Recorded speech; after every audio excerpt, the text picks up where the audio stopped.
Welcome to my video. I drove from Grafton to up into the Gibraltar Range, into the Washpool National Park. I drove along the Man River river flat, which was stunning. I stayed overnight in the national park. I cooked on a fire and went for a walk. So come along and I'll show you what I did. The campsite.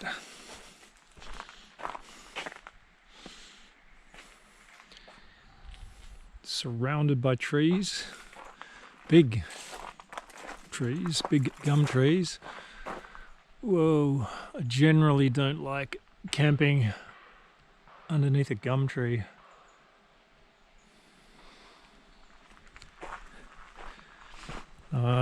There's quite a few campsites to choose from, so what I might do is a bit of a recce, have a look around and see if I can't improve on this campsite.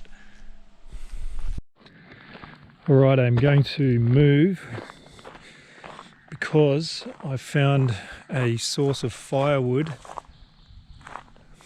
further along, and there's plenty of camping bays, parking bays, and there's a group of people over in that direction, so I might just gravitate a bit closer to where everyone else is, including the firewood, and I hope to make a fire as well as some dinner before it gets dark.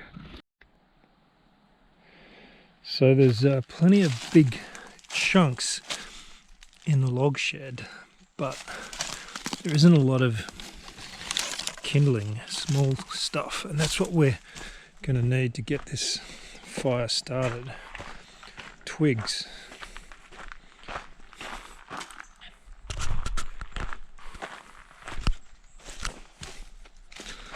Dry twigs.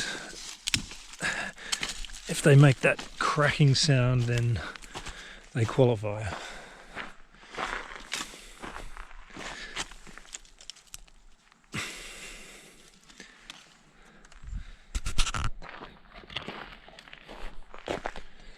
Seems to be quite a lot of suitable twigs around.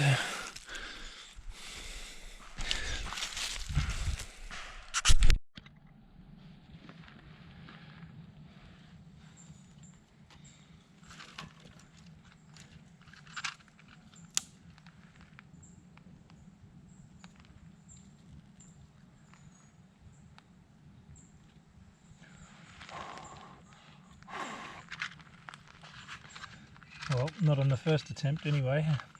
The only paper I had on board were paper towels.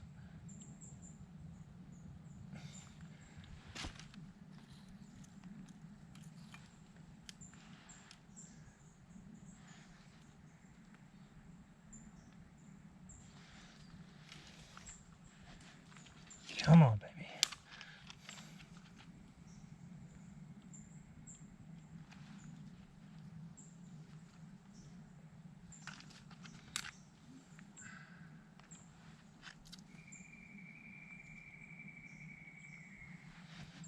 Yeah, seems to be happening.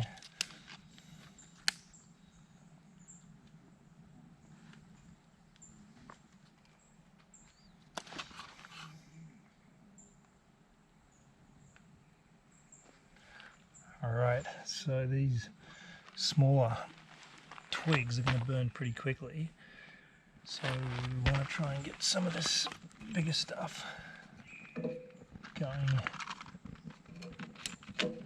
And then once the big stuff is going, I think we can be sure that the fire is going to keep burning.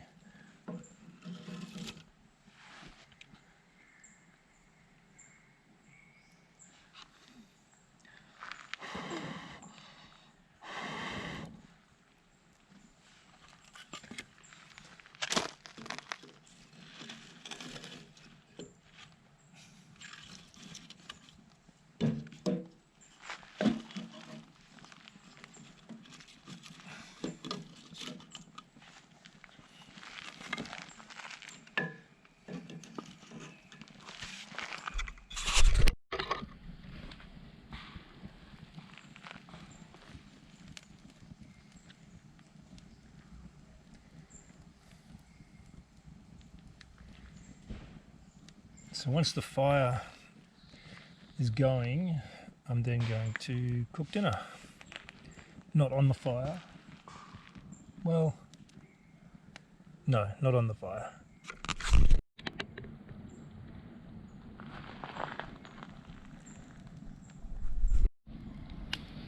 So I thought it was a bit of a cop-out not to cook on the fire, so I cook partly on the cooker in the van, and I'll do the pasta on the fire. I'm going to need a big stick, I think, to lift the pot off the fire. Okay, so I'm going to do the Washpool walk, which is a medium grade walk. It's 8.5 kilometre. It's a circuit walk starting here and arriving here.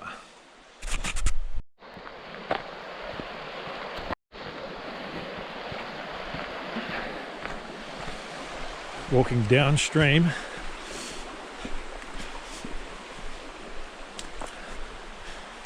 Way too cold for a swim right now. It's just after 7. I have my beanie on, but we'll see if it warms up later. Maybe we can go for a swim. Wow, this would be a great place for a swim. The water is crystal clear. There's a log jam a bit further along. Maybe in the recent rains, all of those logs were deposited there. I'm hoping to see a spotted quoll. That would make my day, or maybe a platypus.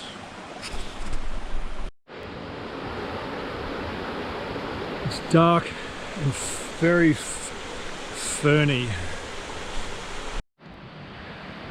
So deep down here, deep in the gully, there's mostly ferns and vines, lichens, epiphytes, and possibly some orchids, although I haven't seen orchids.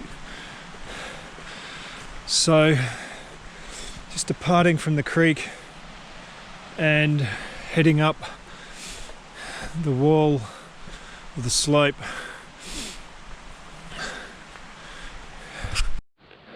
Definitely fire damage from the 2019 bushfires. Got some new growth sprouting, but yeah, the damage from the fire is clearly evident.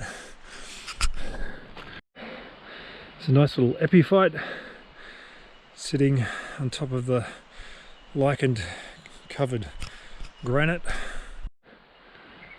I believe that may be red cedar. It's a great example of a strangler fig.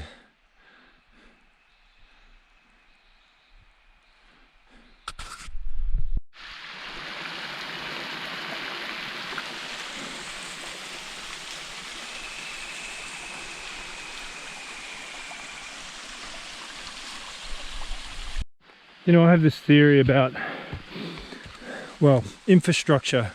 It's kind of like the canary in the economic coal mine. So in national parks that I've been to, and I've been to many all over Australia,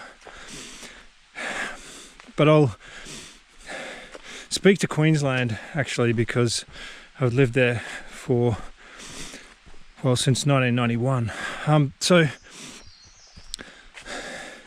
there was a heyday, a golden time for national parks, where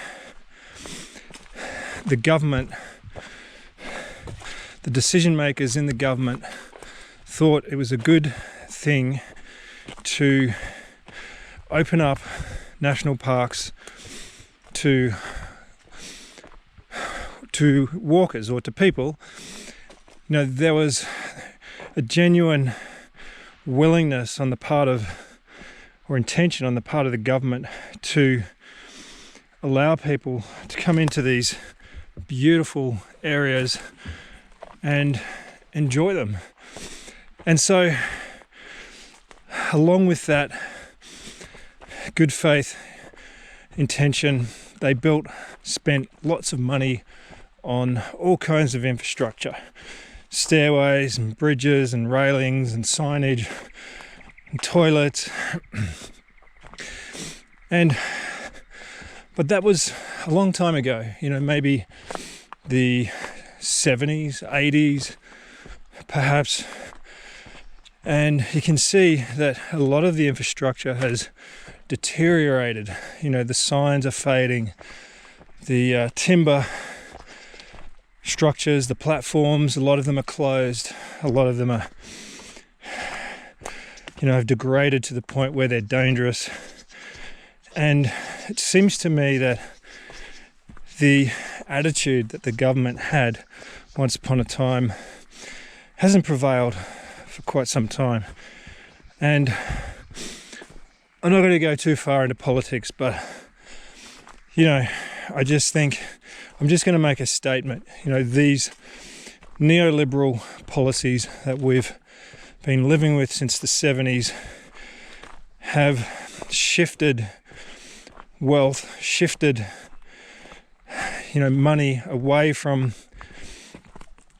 social goods and services to, I guess, the owners, the shareholders of companies. And that was done in the form of low taxing governments. Anyway, I could rant on for longer, but I won't. Rant ended. So in these higher elevations, it's not really the subtropical rainforest that I've just walked through, but more this sclerophyll, just sclerophyll shrub.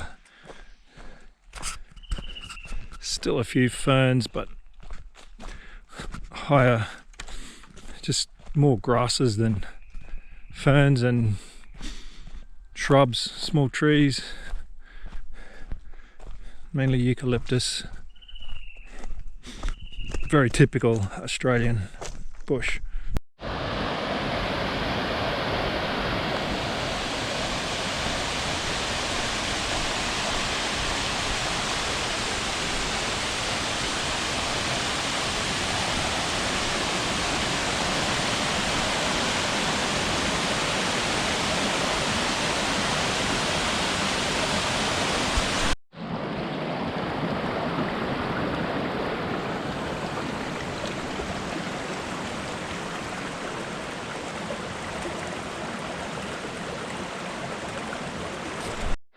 So my overall assessment of this walk is that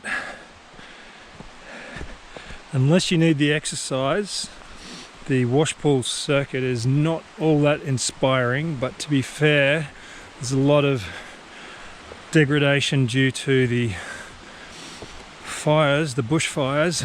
The parts of the walk that are in the deep damp gullies are beautiful. The waterways are beautiful. The summit waterfall was very nice, but overall, by and large, the higher reaches, the higher parts of the walk, the higher elevations weren't all that impressive. I give it a 6 out of 10.